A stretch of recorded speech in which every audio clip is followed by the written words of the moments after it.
Have you ever seen the earth cry? Not just water, but blood. In the quiet village of Umucheta, deep in the southeastern part of Nigeria, something happened, something the elders refused to speak of out loud. It started with silence. Then came the flies. Then, the crying. Not the cries of a woman in labor. Not the wails of a widow. But the strange, sharp, short cry of a child. A child that was not supposed to survive, but the ancestor wants him to because of the evil done by Gen Z generation. It rained that night, but not like normal. The clouds rolled in quickly, black, heavy, angry. The thunder cracked without lightning.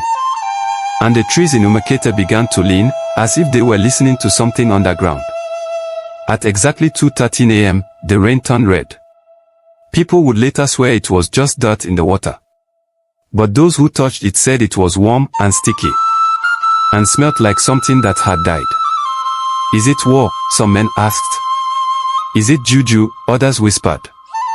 The oldest man in the village, Papa Okizi, stepped out of his hut that night and looked at the sky. He didn't speak. He didn't pray. He simply said, "It has started," and walked back in. A cry from the forest. On the edge of Umucheta, where the forest thickens and the birds do not sing at night, a small boy was born. His mother, Ebra, had been missing for 3 days.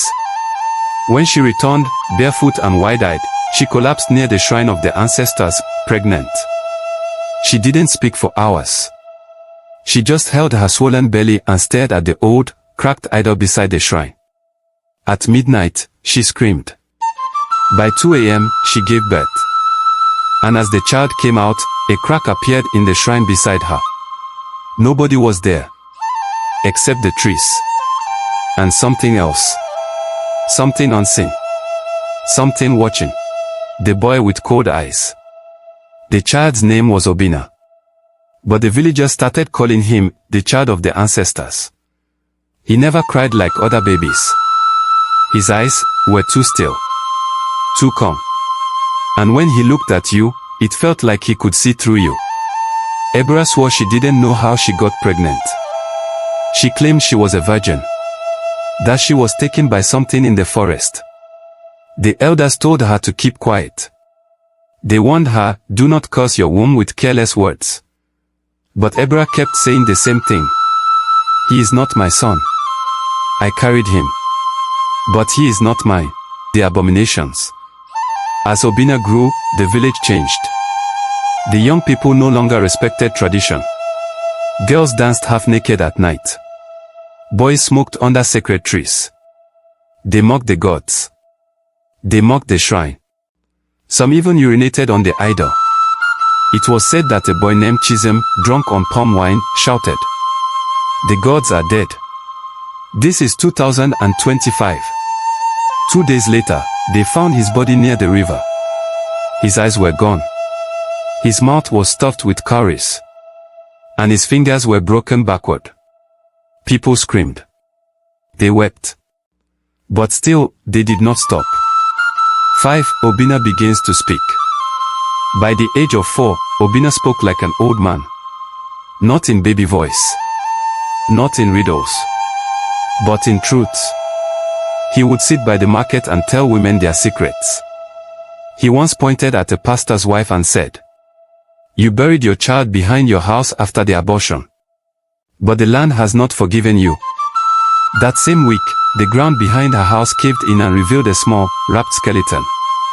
Another time, he walked into a house during a naming ceremony and shouted, "Don't name him. He will not live past 6. The child died 2 months later. Obina was banned from attending any celebrations.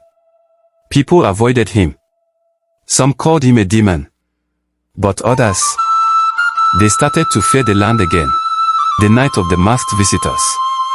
On his 7th birthday, Obina disappeared. Ebra had gone to fetch water. When she returned, he was gone. That night, no one slept. Men searched the forest. Women prayed. But around midnight, a strange sound came from the shrine. People rushed there and saw something they would never forget. Obina was sitting on top of the cracked idol. Around him stood 7 masked figures in white wrappers. Their feet didn't touch the ground. One of them spoke. The land is angry. The ancestors are watching. And through this boy, they will speak again. As soon as the figure finished, all 7 disappeared. Obina fainted. And the idol started to bleed from its eyes. 7. Fear and confusion. The next morning, Papa Okizi called a meeting. Only the old ones came. The youths laughed and said it was old people paranoia. But Papa Okizi warned. A generation that spit on the feet of its ancestors would choke on its own blood. From that day, things grew worse.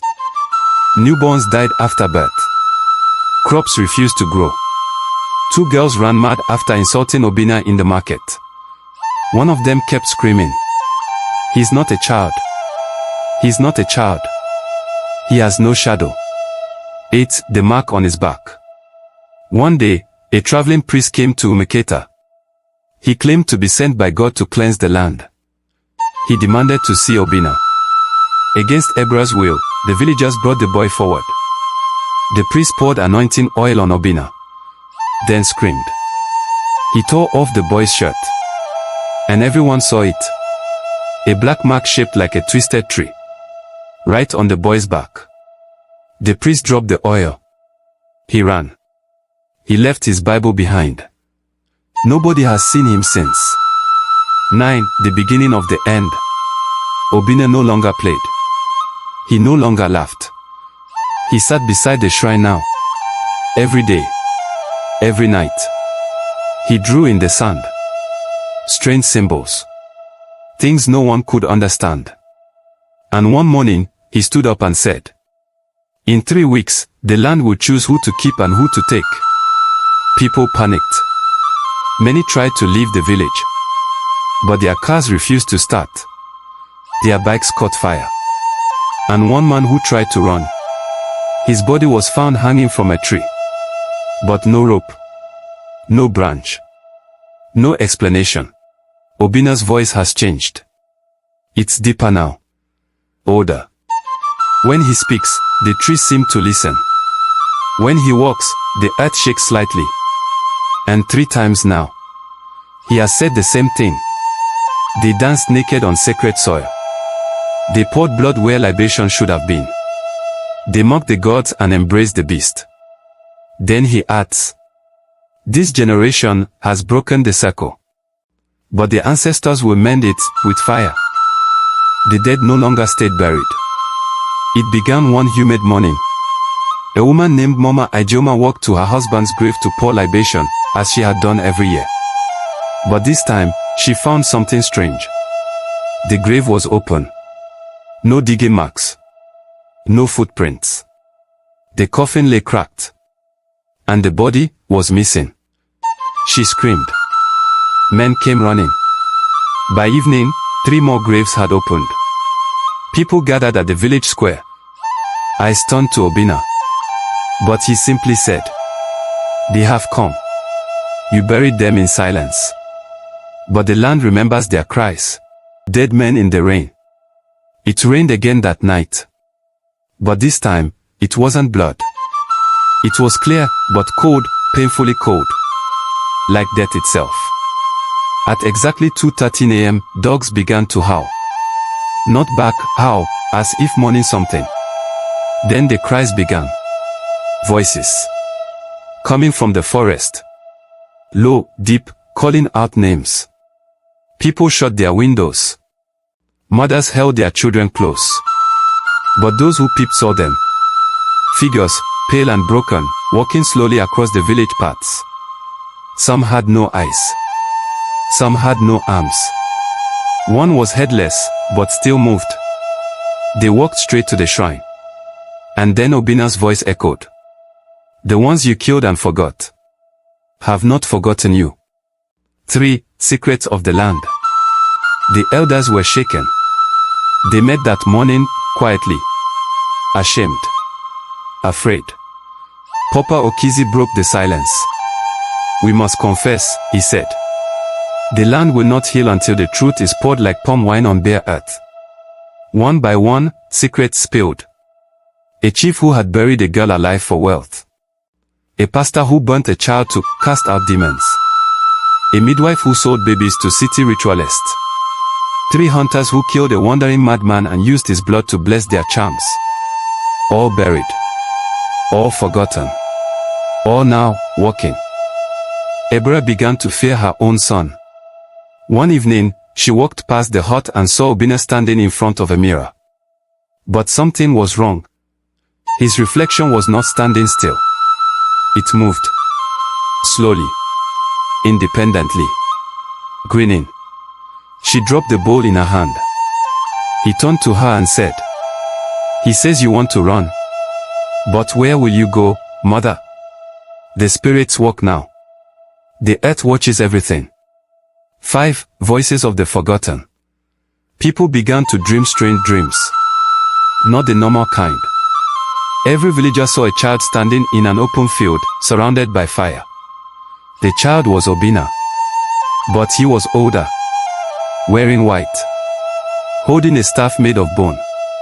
He would point at them and speak in languages they didn't understand. And each person would wake up crying. Bleeding from the nose. One woman ran mad. She scratched her face until blood soaked her wrapper. Screaming. "He speaks with skulls. He speaks with those under the ground." One night, the shrine caught fire. But the flames were blue. Cold. And no one could put it out. Obinna sat inside the fire, untouched. Eyes closed. People screamed. The elders fell to their knees. But Papa Okizi watched in silence. Then he whispered, "He is with them now." After 3 hours, the fire died. Obinna stood. And his eyes were no longer brown. They were pure white. He said only one thing. "The council has spoken. The judgment is near." The next day, 6 people died. One man was found with his own intestines wrapped around his neck. Another was drowned in a dry well. A third walked into the market, smiled at everyone, and burst into flames. It didn't stop. Children stopped laughing. Birds stopped singing. The trees began to weep, thick, sticky sap that smelled like rotten flesh. 8 The forgotten child. Obinna no longer stayed with Ebra. He built a small hut beside the shrine. He began to carve strange totems from palm wood. People watched from a distance. But nobody dared come close. Except one girl, Amora, age 9. She was blind from birth. But somehow, she found her way to him. She said the spirits called her. That she saw light when Obinna spoke. They became close. She would sing. He would listen. And for the first time in years, he smiled. Another outsider came. A white man. Father Thomas. He was told about the possessed child. He laughed. He came with holy water, crosses, and scriptures. He found Obinna by the shrine. He shouted prayers. He quoted scriptures. He threw oil at the boy.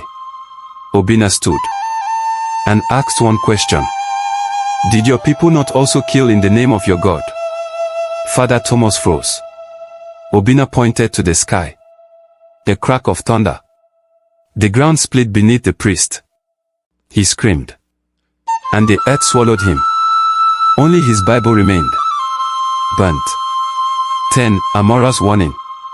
Amora came to the village square one morning. Eyes still pale. She said, "He is sad. He does not want to destroy. But they are forcing him." She added, "Tonight, he will walk the village and mark doors with ash. Those not marked will not see the morning." People cried. Some tried to repent. Others tried to run. But again, no car started. No bike moved. The air itself was thick with something invisible. Something ancient. At midnight, Obinna walked the village, carrying a small bowl of ash. He said nothing. He simply touched certain doors and moved on. Behind him, ghosts followed. whispering, laughing. By dawn, 21 houses had no ash. By sunrise, 21 families were gone. Beds empty. No sign of struggle. Just dust. And silence. 12. The new priest. That morning, Papa Okizi stood before the village.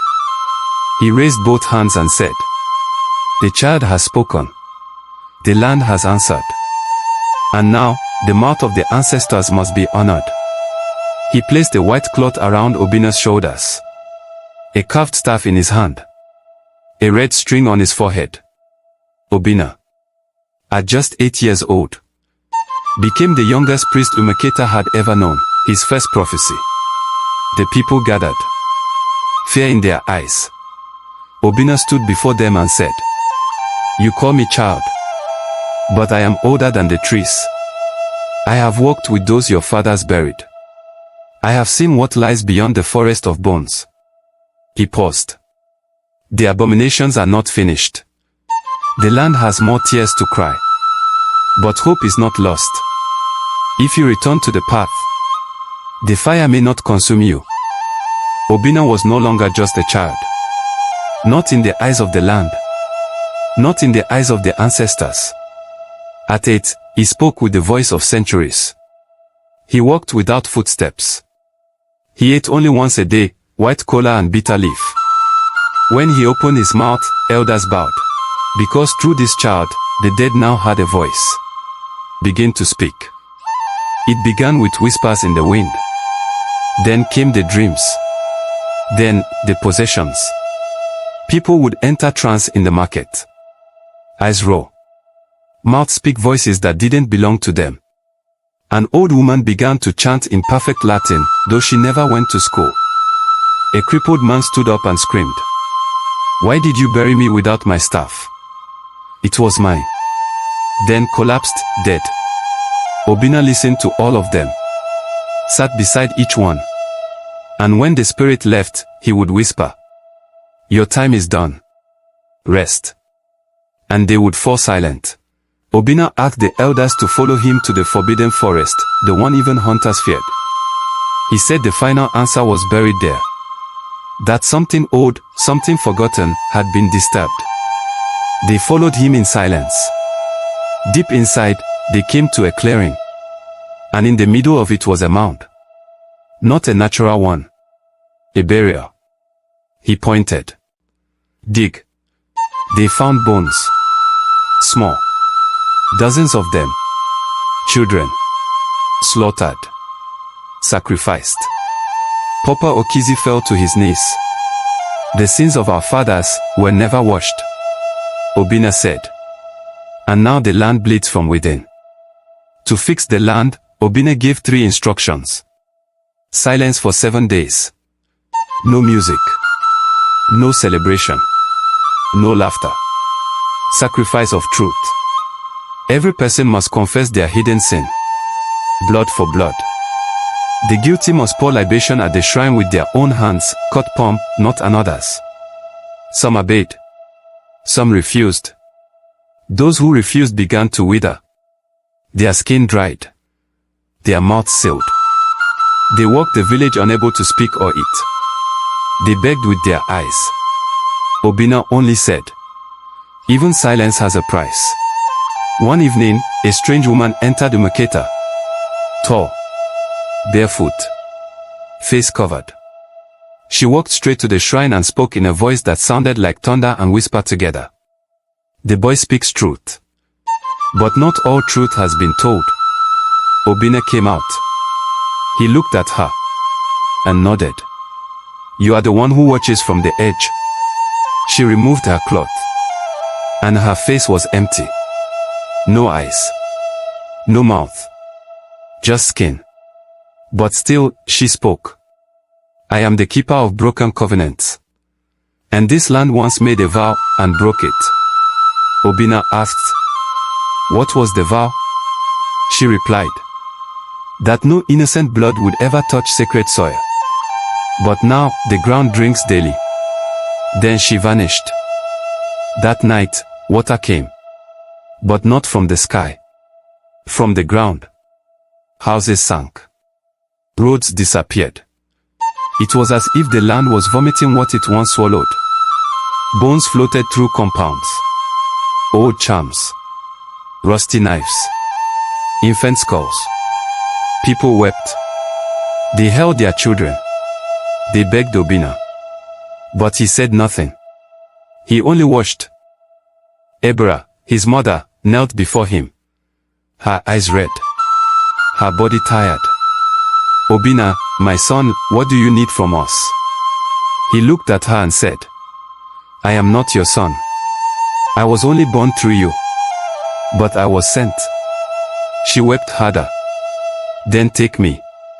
End it. Let the village live. Obinna smiled gently. Touched her forehead. The ancestors do not want death. They want truth. They want remembrance. He turned to the villagers and said, You have one night. Go. Build the altar of truth. That night, every household brought an item of guilt. A dagger. A buried charm. A hidden diary. Even human bones. They built a mound in the middle of the square and placed a white cloth over it. Obinna climbed it. Spoke in tongues no one understood. Then he raised his staff, and it shattered into dust. A wind blew. Cold. Silent. The earth stopped shaking. The sky cleared. And the ground stopped bleeding. The next morning was the quietest Umucheta had ever known. Birds returned. The air smelled clean. Crops began to grow again overnight. Obinna sat under a tree. Eyes closed. Breathing steady. Amara came to him.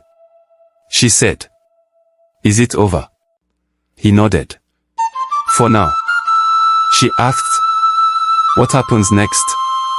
He smiled and said, I wait. The land is listening again.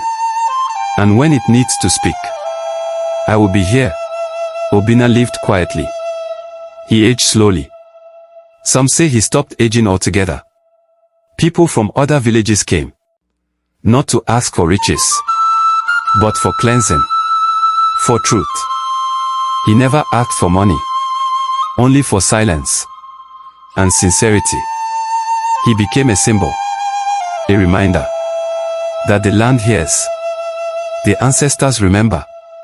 And that even one child can carry the voice of 1,000 spirits.